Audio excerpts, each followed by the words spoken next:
লাইটটা কমে গেল কেন? সবাই একটু এই দিকটা রাখো। ব্লুপার হাউসের আছে, ব্লুপার হাউস ইউটিউব চ্যানেলে পাওয়া যাবে আমাদের ছবি চেক ইন চেক আউট। ইচ্ছে করে বাংলায় কথা বলছি কারণ এটা বাংলা ছবি, অনেকেরই একটু কনফিউশন হচ্ছে যে চেক ইন চেক আউট নামটা দিয়ে, এটা ইংরেজি না বাংলা, তো এটা চেক ইন চেক আউট, এটা বাংলা ছবি। শুভমুক্তি এপ্রিলের 18 তারিখ। ছবিটি আমি বানিয়েছি, ছবিটি প্রযোজনা মানে প্রডিউসার মেঘদূত রায় চৌধুরী এবং টেকনো ইন্ডিয়া গ্রুপের মানে মেঘদূত এবং নভোটেল হোটেলস অ্যান্ড রেসিডেন্সেস। এক এক করে কাস্টকে ইন্ট্রোডিউস করিয়ে দেবো। তারও আগে আমি এখানে দেখতে পাচ্ছি না যাকে, আপনারা সবাই তাকে চেনেন, Tuhin Saha. Tuhin Saha, come up on stage please.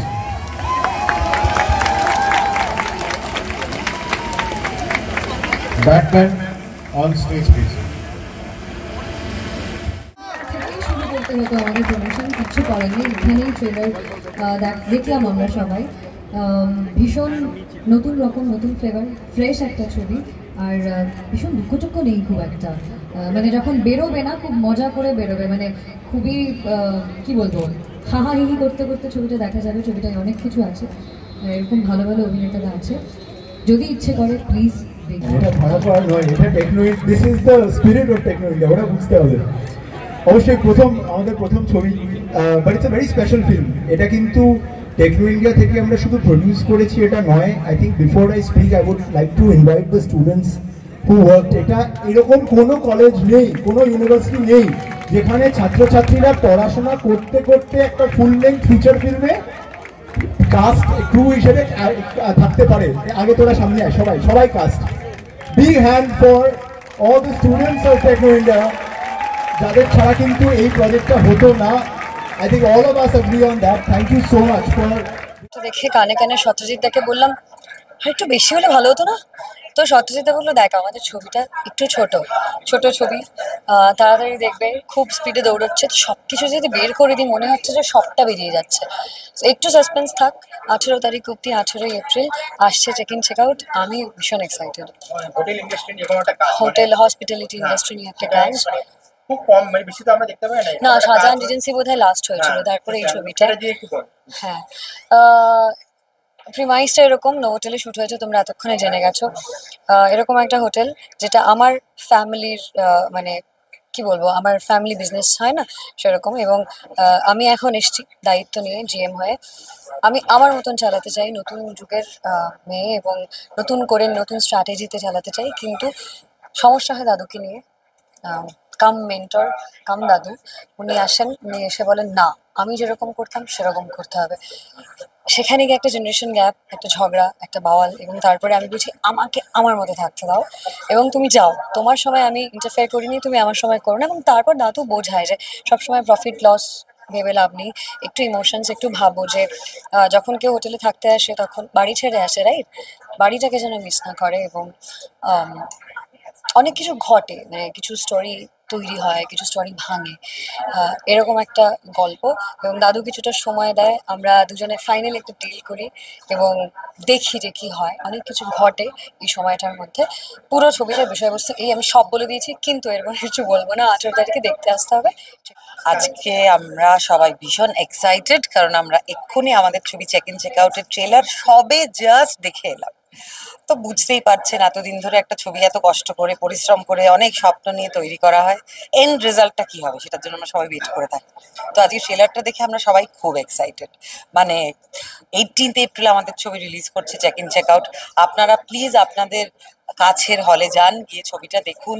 আমাদের ছবির গানও খুব সুন্দর, সেটা আপনারা শুনতে পাবেন, দেখতে পাবেন গানের ভিডিও। আমাদের ট্রেলারটাও সোশ্যাল মিডিয়ার প্ল্যাটফর্মসে, প্লিজ আপনারা গিয়ে দেখুন, আর ভালো লাগলে প্লিজ কমেন্ট করুন। Thank you. সত্রাজিৎ তো খুব মজার একজন মানুষ, এবং সত্রাজিৎ একজন অভিনেতা, মানে আমি বলতে পারি আমার ব্যক্তিগত অভিজ্ঞতা, ভীষণ মানে জায়গা দেয়, প্রচুর স্পেস দেয়।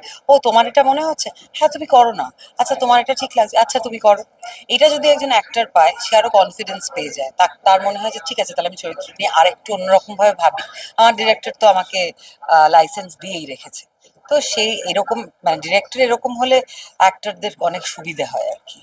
আর এরকম হোটেল ইন্ডাস্ট্রি নিয়ে কাজ এবং hospitality সব যেখানে হ্যাঁ এক্স্যাক্টলি, সব থেকে মজার ব্যাপার হচ্ছে এই ছবির প্রেক্ষাপট, মানে সেটা খুবই অন্যরকম।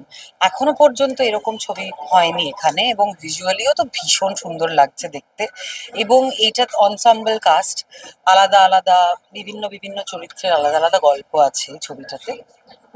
কিন্তু খুব ইন্টারেস্টিং পুরো ব্যাপারটা, যেভাবে একসঙ্গে এক জায়গায় হচ্ছে সেটা দেখার মতো। মানে এখন আর ডিটেল আমি কিছু বলতে পারছি না, কিন্তু বুঝতেই পারছেন যে ওই হোটেলটিকে কেন্দ্র করে একটি ছবি, তো সেটা খুবই নতুনত্ব।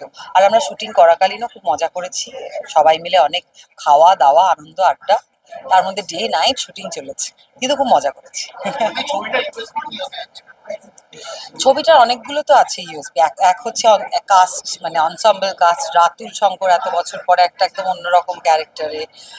তারপরে এই ছবিতে বিভিন্ন এজ গ্রুপের বিভিন্ন রকমের ক্যারেক্টারদের রিলেশনশিপসে ক্রাইসিস সমস্ত কিছু দেখানো হবে, তাদের স্বপ্ন ভাঙা, স্বপ্ন গড়া, সবটা আর কি। অ্যান্ড অলসো একটা এই হোটেল ইন্ডাস্ট্রিটার মধ্যেও যে কতটা ইমোশন জড়িয়ে রয়েছে সেটা এই ছবিটা থেকে অনেকটাই বোঝা। খুব মজা লাগছে, যে কোনো সিনেমার যদি নিজেকে দেখতে পাওয়া যায় স্ক্রিনে, সেটা তো খুব ভালো লাগে। আর চেক ইন চেক আউট খুব দেখেই বুঝতে পেরেছো, খুব মানে হালকা মেজাজের একটা সিনেমা, কোনো ভারী মেসেজ নেই, যেটাতে আমি দেখে নিজেকে অভ্যস্ত। এই প্রথমবার বোধহয় কোনো ডিরেক্টর আমাকে খুব মজার মেজাজে কোনো চরিত্র দিয়েছে। আর বাকি সময় আমি খুব কাঁদি বাকি সিনেমাগুলোতে। তো 18 তারিখে সবাই মিলে যাতে মজা করে ফ্যামিলির সাথে, বন্ধুদের সাথে দেখতে পারে, সেরকম একটা cinema check in check out. এবং অনেক যেটা আমি শুনছিলাম যে অনেক স্টুডেন্টরা এখানে কাজ করেছে। হ্যাঁ, সেটা অভিজ্ঞতা কেমন ছিল? খুব ভালো। আমার মনে হয় প্রথম যখন আমিও প্রথম এসেছিলাম, একটা শেখার অভিজ্ঞতা থাকে না, যে একটা আমি শিখতে চাই কি হচ্ছে না হচ্ছে, ওদের মধ্যে ওটা ছিল। খুব অক্লান্ত পরিশ্রম করেছে ওরা, এবং যেটা তোমরা ফাইনালি দেখতে পাচ্ছ, এটা ওদেরই 100% দেওয়ার ফল। আর খুব ভালো লাগে যখন কোনো ইনস্টিটিউটের ছেলে মেয়েরা যেটা করতে চায়, মানে যেটার জন্য পড়াশোনা করে, সেটা ফাইনালি প্র্যাকটিক্যালি করতে পারে। তো ওরা করতে পেরেছে, ওদের জন্য পুরোটা। তো খুবই ভালো একটা ফিলিংস। মানে এক কথায় সাংঘাতিক এক্সাইটেড না আমরা সবাই, এবং সত্যি যে রেসপন্সটা আমরা পেয়েছি, এবং সেটার জন্য থ্যাংক ইউ টু এভরিবডি, মানে যারা যারা দেখেছেন, ফলো করেছেন, এবং সেটা স্টার্টিং উইথ দ্য টিজার, এবং তারপরে গানটা, প্রথম গানটা খুবই জনপ্রিয় হয়েছে এবং আমাদের খুব ফেভারিট গান। আর তার উপর আজকে ট্রেলারটা দেখে তো খুবই ভীষণই এক্সাইটেড। এবার আস্তে আস্তে মনে হচ্ছে 18 তারিখটা এগিয়ে আসছে, টেনশনও হচ্ছে, বাড়ছে ইনফ্যাক্ট টেনশন। কিন্তু ওই একটা রিকোয়েস্ট থাকবে, সকলে প্লিজ আসুন, থিয়েটারে আসুন, এসে ছবিটা দেখুন। 18ই এপ্রিল আমাদের সঙ্গে থাকুন। আমাদের কাজ, যেরকম আমি বারবার বলছি, আমাদের কাজ শেষ, এবার আপনাদের পালা। আপনারা প্লিজ আসুন, থিয়েটারে এসে ছবিটা দেখুন এবং আমাদের সঙ্গে থাকুন। Thank you. আমাকে কিন্তু এই স্পেশালি গানটা নিয়ে ফোন করে জিজ্ঞেস করেছেন যে কে গেয়েছে, খুব সুন্দর হয়েছে, এবং কে সুর দিয়েছে। কারণ যে গেয়েছে সেও বাংলা ছবিতে তার গানের ডেবিউ, যে সুর দিয়েছে তারও গানের ডেবিউ। তো এইটুকুন ভালো লেগেছে। আশা করছি আমরা ছবিটা যখন রিলিজ করব, গানটা আরো মানুষের কাছে পৌঁছবে, আরো হয়তো ভালো লাগবে। আর গ্র্যান্ড ট্রেলার রিলিজ তো টেকনো ইন্ডিয়া নিজস্ব ছবি, সেখানে টেকনো ইন্ডিয়ার একটা ফেস্ট চলছে। আমার তো মনে হয় এর থেকে আর কোনো ভালো জায়গা ট্রেলার লঞ্চের জন্য অন্তত হতে পারতো না। তাই জন্য এখানে ট্রেলার লঞ্চ করতে পেরে, কারণ স্টুডেন্টরাই তো এই ছবির ক্রু, তো সেটাই তো এই ছবির একটা মানে বিরাট ইউএসপি যদি বলা যেতে পারে, যে একটা স্টুডেন্টরা হ্যান্ডস অন কাজ করেছে, অনগ্রাউন্ড কাজ করেছে, অভিজ্ঞতা অর্জন করেছে। ক্লাসরুমে যতই বসে যাই শিখুক, তারা মাঠে নেমে তো সবাই আমরা কাজ করি, আমরাও ছাত্র ছিলাম, মাঠের অভিজ্ঞতা তো আলাদা, সেই অভিজ্ঞতাটা আমরা দিতে পেরেছি। তাই জন্য এখানে এসেই ইটস আ ফুল সার্কেল, যে এখানে আমরা ট্রেলারটা লঞ্চ করলাম। 18ই এপ্রিল ছবিটা মুক্তি পাচ্ছে। আমরা চেষ্টা করছি যতগুলো জায়গা সম্ভব হয় সেগুলোতে আমরা এটা মুক্তি করব, মানে মুক্তি পাবে এই ছবি। এবং এইটাই আশা রাখতে পারি যে মানুষ যাবেন দেখতে। আমরা জানি যে হলে গিয়ে সিনেমা দেখার এখন সংখ্যক লোক কম, কিন্তু তাই বলে সিনেমা তো হলে দেখি আমরা আমি একটুখানি ব্যক্তিগতভাবে ওল্ড স্কুল। সিনেমা আমি মনে করি যে হলে গিয়ে দেখলে যে এনজয়মেন্টটা পাওয়া যায়, সেটা অন্য ক্ষেত্রে পাওয়া যায় না। তাই জন্য আমাদের এটা হলে মুক্তি, এটা কোনো ওটিটি প্ল্যাটফর্ম বা অন্যান্য কোনো জায়গায় মুক্তি আমরা দিচ্ছি না। এবং আশা রাখছি সকলে দেখবেন এবং দেখতে যাবেন, দেখে ভালো লাগবে। ভালো লাগলে জানাবেন, আপনাদের ফিডব্যাক জানাবেন। আমরা তাহলে সেই অনুযায়ী আমাদের আগামী ছবি নিয়ে চিন্তা ভাবনা, পরিকল্পনা